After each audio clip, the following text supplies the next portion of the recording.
You'll notice I've got AutoCAD open now without any current drawings active. This is what AutoCAD looks like when you haven't got a drawing open. It tells you it's AutoCAD 2010.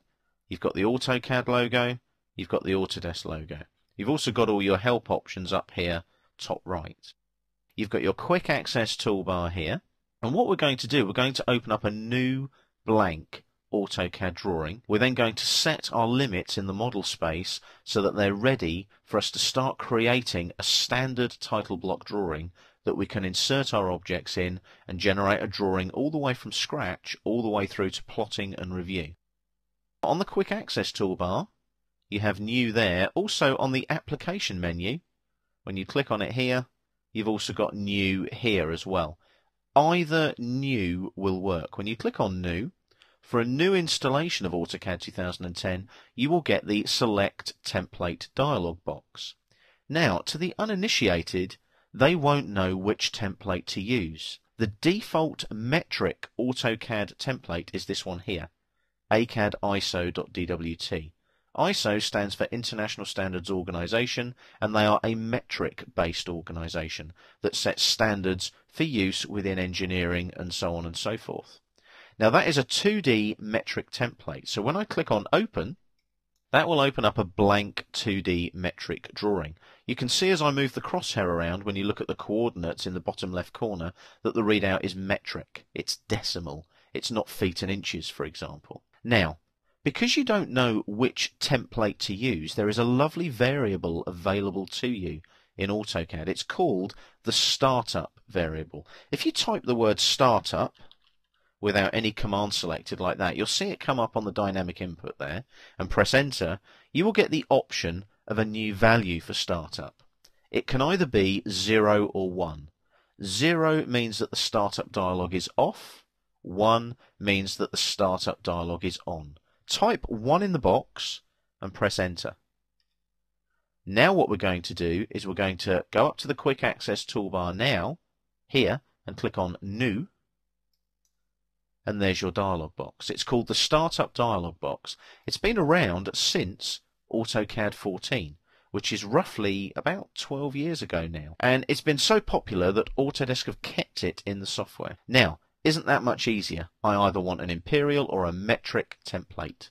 So if I select metric now, that will open up, if I click on OK, a blank metric drawing. Notice I went from drawing 3 to drawing 4 here on the title bar. So I now have a blank metric drawing ready for me to use. Now, what we're going to do is we're going to save this later on once we have created our drawing limits and set them.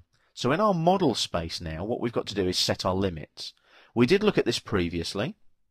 What we're going to do, we're going to be working in a metric environment, drawing a small office space with some furniture, some chairs, and some windows and things, and doors perhaps as well.